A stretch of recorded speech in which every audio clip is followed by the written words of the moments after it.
This is the Remote Work Life Coaches Corner with Alex Wilson Campbell.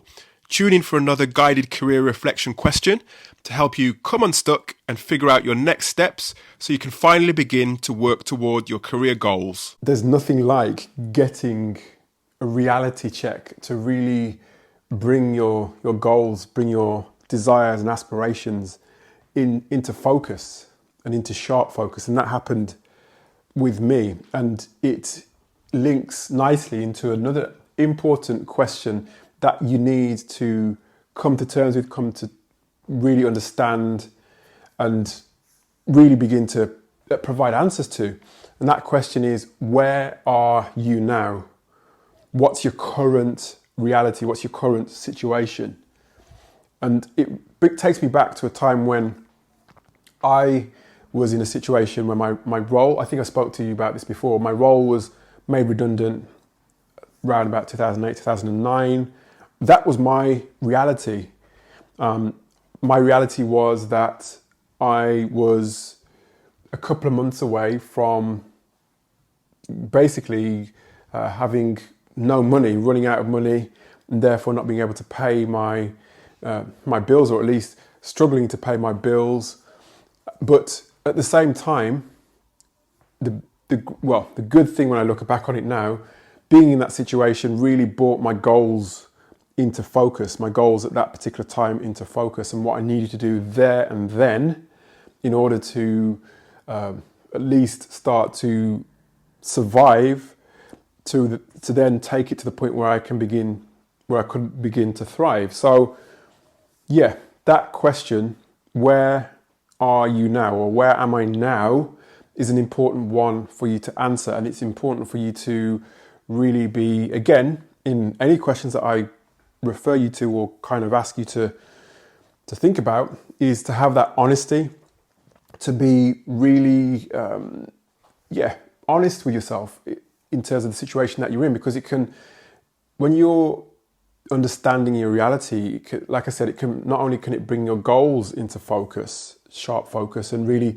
focus your mind on what you need to do, but it can also help you to begin to understand the kind of people maybe that you'll need to help you to fulfill those goals, who you need to speak to, by when. You know, for me, it was a real motivator, sitting down and really understanding my reality at that particular point. And this is something that I do, again, on a regular basis. You don't just leave this kind of reflection and self-assessment at a point when you're at your lowest point. You don't want to leave it until you're in survival mode, as it were. You want to really begin to think about this particular question when you're doing regular self-assessment, which is something that I do. Remember, I asked you that question, why am I feeling this way? That was one of the first questions I recommended that you provide the answer to. Well, that particular question, it kind of complements what I'm trying to describe to you now, is where are you now? What's that?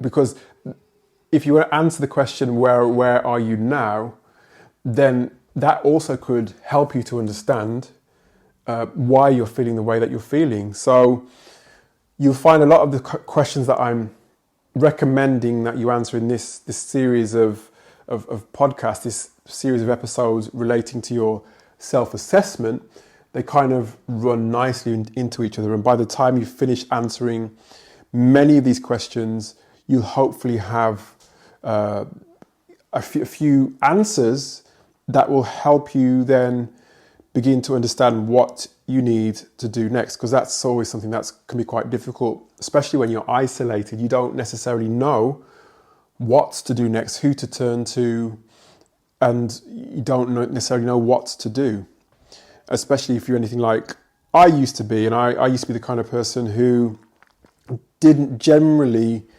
reach out to people for help. Even to this day, I find it quite difficult actually to ask for help. I like to think that I can do things on my own.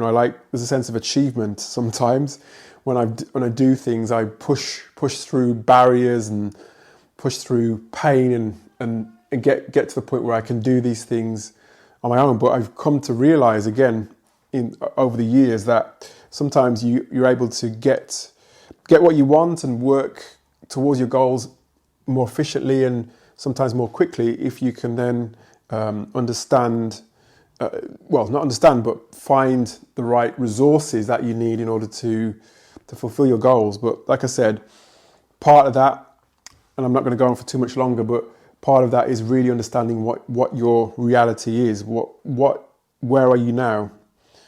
So answer that question. Don't just answer it in your head. Once again, as I always recommend, and I have been recommending on this series of episodes, I'm recommending getting your journal, getting your notebook, whichever one is you have or whichever one you prefer. Write down the question, where am I now? Or what is my reality? Something like that. And answer that question as honestly as possible. That's it for today's episode of the Remote Work Life podcast. Click the link in the show notes below to access a free list of 100 remote businesses that hire regularly. And if you're feeling stuck or uncertain on issues of career or personal development, head on over to www.remoteworklife.io, where you can watch exclusive on-demand video featuring real-world remote work leaders and future of work experts on key remote work topics, including how to get clarity on your career direction, how to thrive while working remotely, how to network effectively and stay connected, and how to tend to your personal and career development needs.